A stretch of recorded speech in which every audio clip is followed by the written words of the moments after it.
Hey guys, welcome back to another cEDH deck here on West Coast Tabletop. Today we're going to go into Kydele and Tharasios. They are a, I would say, mid-range control deck that goes into infinite draw and infinite mana shenanigans. So Kydele costs 4 mana, 2 generic, 1 green, 1 blue, legendary human wizard, and she adds 1 colorless for each card you've drawn this turn. And Tharasios is a green and a blue for a legendary merfolk wizard that has the ability pay for generic, scry 1, then reveal the top card of your library. If it's a land card, it comes to the battlefield tapped. Otherwise, you draw that card. And they have partners. They can sit in the command zone together. All right, let's get into the deck. But first, a word from our sponsor. Dubby is an energy drink loaded with vitamins and supplements.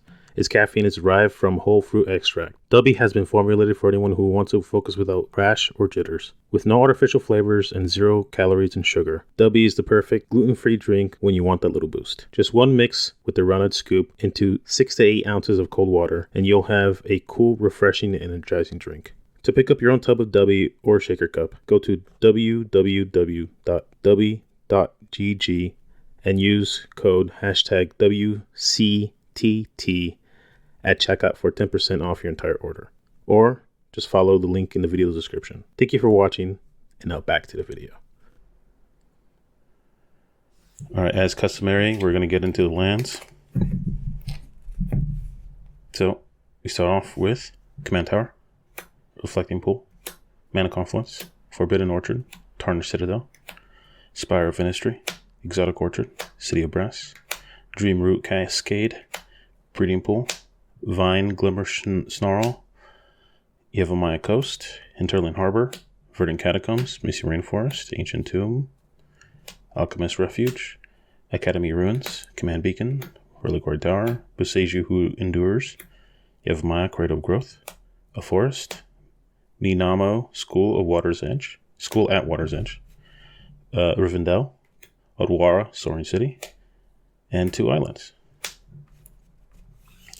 Now getting to our instance package, we have Pact of Negation, Nature's Claim, Mystical Tutor, Brainstorm, Flusterstorm, Worldly Tutor, Swan Song, Pongify, Spell Pierce, Mental Misstep, An Offer You Can't Refuse, Veil of Summer, Snakeskin Veil, Dramatic Reversal, Counterspell, Negate, Cyclonic Rift, Delay, Heroic Intervention, Filter Out, Force of Negation, Fierce Guardianship, Court of Calling, Force of Will.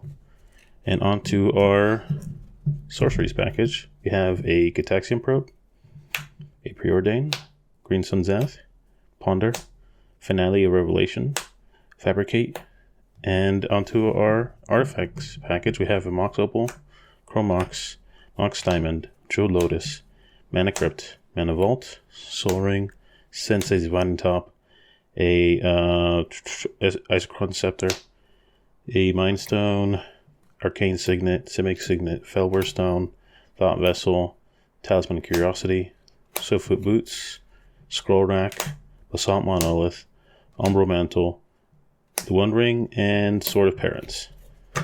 Onto our enchantments, we have Nature's Chosen, Mystical Remora, Training Grounds, Power Artifact, Rhystic Study, and the Ley Line of Anticipation. We have, as our only battle in the deck, we have Invasion of Ikoria, and Oko Thief of Crowns is our only Planeswalker. Onto the creature package, we have a Walking Ballista, a Quirion Ranger, Kingdom Bonder Prodigy, Biomancer's Familiar, Fairy Mastermind, Thassa's Oracle, Ledger Shredder, Eternal Witness, Emery Lurker of the Lock, Seaboard Muse, and a Consecrated Sphinx. Next, we're going to get into lines and strategies for the deck. Okay, just before we get into anything else, just a quick mention. I did forget to put a Staff of Domination into the deck. I probably would cut out, let's see.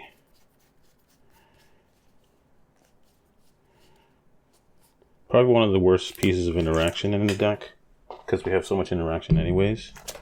Or actually, you know what? I'd probably cut out Finale of Revelation, just because we're kind of doing the same thing with Finale, Staff of Domination anyways. We're drawing a bunch of cards, but the good thing about Staff of Domination is if you have the infinite mana, you gain infinite life first, which means you don't really care about an Orcish Spellmasters being triggered on you. So it's just another key piece in the deck that should be in a deck that will help the deck function around that particular stacks piece and help us survive. Because a lot of people are afraid of playing big draw base decks in CDH right now, particularly because of Orcish Spellmasters. And Staff of Domination and Infinite Mana Loops kind of gets around that anyways. It's not always the most quote-unquote efficient thing you can do in CDH, but since the game is slowing down a lot more, the meta is slowing down a lot more because of all the stacks pieces like Orcish Spellmasters, I think that the meta is allowing people to build up combos that require a little bit more cards, like 3 to 4 cards instead of relying on 1 to 2 cards anyways. Because 1 to 2 cards does get you there faster, but if someone has a counter spell in their hand or interaction, you don't get there. So like CDH decks who go for the 1 to 2 card combos, if they don't fire off successfully, the game just keeps going. So I would argue that Staff of Domination is in. It's a very good place in the meta right now, and things like Peer and Abyss really aren't for that later end game meta stuff. But unless you're a deck like Kydele that can consistently over and over again threaten that onboard presence of a win. Thoracle and Walking Ballista are great, but if they get countered, they get interacted with, you do need backups to win with. And I think that Staff of Domination, Infinite Mana, and by further extension, Kydele and Tharasios, Infinite Mana, is a good way to go. So let's get into the deck. Lines and strategies. So Kydele and Tharasios, like explained before, they're an infinite mana, infinite draw engine in the command zone. So with her, you want to get to untap her as many times as you can. So we run things like, Nature's Chosen and Quirion Ranger to get her to untap at least once more each turn. Excuse me, something fell off the desk. At least once more each turn, so you can add more and more mana. And these are mana free, once you cast the mana free ways to untap her at least once each turn from each. And then Umbral Mantle and Sword of Parents will let her untap infinitely, giving you infinite mana, as long as you can pay for the untap cost on them and have mana floating. So then that you can use all that mana to then start drawing your deck out with Tharasios, and either go until you find the Thoracle and win that way, or if that's already been dealt with, go for a Walking Ballista and nuke the board. To make infinite mana, we have things like Dramatic Reversal, Isochron Scepter with the abundance of mana rocks we run in the deck, but we also run Kinnan and Basalt Monolith because they go infinite together, and Power Artifact is a backup for Kinnan that will only make Basalt Monolith go infinite and not make your other artifacts produce more mana, but it makes it Basalt Monolith go infinite, which is the important part. So that's your infinite mana, that's your infinite draw. Other cool things in the deck is the One Ring and Seaboard Muse. They just they fuck. They fuck harder than Necropotence ever will for the amount of mana that Necropotence requires you to give up for card draw. So if you have a One Ring and a Seaboard Muse, just throw them into a deck together, and I promise you it'll be the best thing you've ever seen. Other things we have in the deck that are kind of exclusive to this deck.